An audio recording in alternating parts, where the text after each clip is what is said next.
29 states in Nigeria have recorded heavy rainfall with more than 300 people killed, over 100,000 others displaced by floods. The National Emergency Management Agency is advising communities in the riverine areas to move upland. Arise correspondent Georgina Ndukwe Izanyika has details. The Nigerian Meteorological Agency has in the last few months disclosed that the prevailing weather patterns in the country will cause above normal rainfall in about 19 states between August and October this year. And as predicted, most states are already experiencing above normal rainfall, with over 500,000 persons already affected. At this emergency meeting with stakeholders to address the flood situation, the National Emergency Management Agency is asking Nigerians to get prepared as neighboring Cameroon has commenced the release of water from its Lagdo Dam and as such will further complicate the situation in Kainji, Jeba and Shiroro dams, which may then spill excess water between now and October. We will continue working with the Nigeria Hydrological Service Agency, NISA, and the Nigerian Meteorological Agency, NIMET, to downscale impact-based weather forecasts to the public as the extreme weather event unfolds. All NEMA staff on leave have been recalled back to the office in view of the present emergency situation. Search and rescue equipment, including those recently inducted, have been deployed to the most affected states.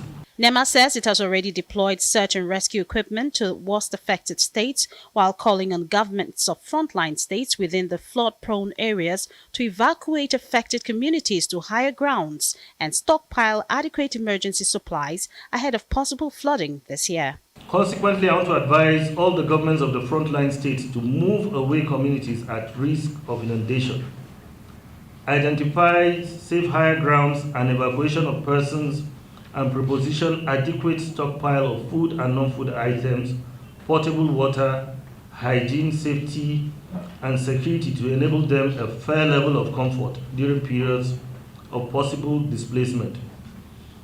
This action becomes necessary as we collectively work towards a lasting solution to the annual threats of floods. Meanwhile, the Director General of the Nigeria Hydrological Services Agency, Clement Nze, says the progression of flooding or loss of lives could be a source of worry, especially as Cameroon most times fail to notify Nigeria whenever water is being released from the dam, despite an agreement reached between both countries to that effect. 233 local government areas in 32 states and the FCT were placed on red alert. So far, we have been following the trend, like I always say, is a bit quite disturbing that the progression of flooding, destruction, loss of life and property have been quite humongous, as if we are being caught unaware. He speaks on ways Nigeria can effectively make use of fresh water that passes through the territory every year. We lose over 200 billion cubic meters of fresh water every year into the Atlantic Ocean. We have been advocating conservation, that you can do a kind of channelization, do a kind of construction whereby this huge amount of water passing through your territory, you can divert it some kilometers, go and create another city. While pleading with governments of frontline states to start preparing for emergencies, NEMA says not heeding to these warnings will make disaster reduction and management very difficult. Georgina Ndukwe, Arise News. Well, joining us now for more on this is the Director General and CEO of Nigeria Hydrological Services Agency, Clement Onyaso. Thank you so much for joining us on Newsnight tonight. Well, it's quite worrisome to hear from Georgina's report there that in spite of an agreement between the Nigerian government and Cameroonian authorities, they continue to release their dams without even giving Nigeria a heads up. Exactly why is that? I'd like you to address that. And why really is Nigeria, vulnerable to these floods every year? Okay, that is quite worrisome that nations go into agreement, and even neighbors, so to say, and we don't live up to the billings with the spirit of the letters. On the 2016, the Cameroonian president was here in Nigeria, His Excellency Paul Biya, and met with his own counterpart here, His Excellency President Muhammad Buhari, and they had an agreement signed, an MOU, and the MOU is predicated on two major structures in Cameroon. Right. Cameroon is upstream of Nigeria. The two structures are the Lagdo Dam and then the Lake Nyos. That in the event anything is happening within these structures in Cameroon, that they should notify Nigeria ahead of time. If we may recall, in 1986, August, the Lake Nyos, which is a poisonous lake with weak embankment, exploded, throwing up several cubic meters of poisonous gas into the system, which eventually came down to Nigeria and killed several animals. That was 1986. Now the the Lagdo Dam, which was built between 1977 and 1982 in Cameroon for hydropower, irrigation, water supply, and whatever. And at times they would spill water, like what happened in 2012. 12, yes. Which was quite devastating. These are things that predicated the MOU that was signed. But unfortunately, they hardly respect the agreement.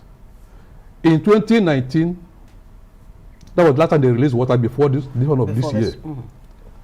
And I was outside the country, I think in Morovia, when I noticed that the river Benue has been rising in Yola, Numan, Uroboki, and Adamawa. Then I began to call them. I was around 29th of October, when rainfall has somehow ceased in the northern part of Nigeria. They said they didn't open their dams. Until much later, 1st of November, they say, sorry, we opened it on the 10th of October and closed it on the 30th of October, 21 days. Wow. That was inundated there. But I'm sure what happened, my minister, Engineer Suleiman Adamu, took some steps to do a powerful memo to our Minister of Foreign Affairs that he should address, giving all the details with the documents agreed upon, to speak with his counterpart in Cameroon as to why this lapses in agreement from their own side.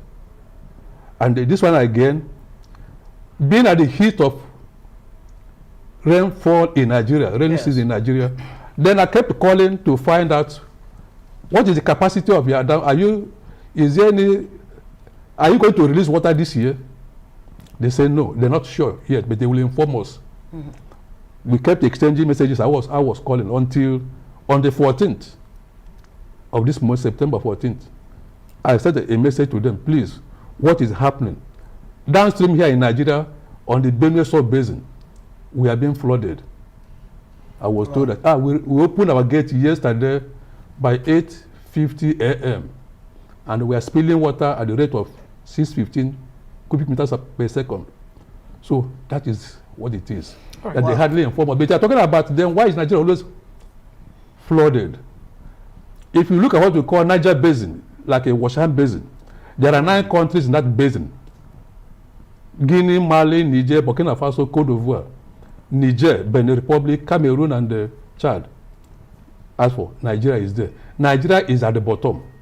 Which actually brings me to the question that I want to ask. With us being at the bottom, is it safe to say that what's coming is beyond our control? You've actually talked about the fact that either one country or both countries are not really agreeing to terms or conditions or MOUs being signed. Is it safe to say what's happening is beyond our control? Now, what sort of measures do you suggest state governments employ to manage the situation, besides a possible evacuation, if things get very ugly? You see, flood is a natural, it is all over the world, not just Nigeria. Now, with regard to Benue sub-basin, River Benue, Nigeria doesn't have a structure, what we may call buffer dam, that will regulate the flow once Cameroon does anything. They are when Nigeria was quite buoyant then in the 80s, 70s, and 80s when they began to build it down, and advised Nigeria to do same in their own catchment, so that in the event they open their dams, we will take it over. We will absorb it, and then our own, we began. It was in the 80s. That's in Hausa Dam, in Fufure local government in Adamawa. But then the government of that time could not, carry it out. So with so once there's a release of water, yes, there's nothing you can do. The best you can do, if we are informed early enough, we begin to evacuate people from the bank, those living with certain kilometers within the banks of River Benue. So is it a little too late? What can we do at the moment? Because it's coming. The most we can do is evacuation on that axis. But on River Niger, for instance, we have two structures there, Kainji and Jeba Dam. Then with the proper dam management, which we have been doing, the release of water will not be so much that it will distort natural ecosystem downstream in terms of loss of life and property. We are in touch with, like on daily basis, I'm in touch with Niamey, because after Niamey, Niger Republic, before water comes down to Nigeria. So I can tell you today what is the volume of water in Niamey that is expected to enter Nigeria. So we don't have much problem in that axis. Okay, so what you're saying is not like a totally lost case for Nigeria. I mean, in that report, you actually pointed out the need for Nigeria to take advantage of the 200 billion cubic meters. How exactly, in what ways can we take advantage of this water? And what are the long-term measures that we can put in place to ensure that we're not that vulnerable every year?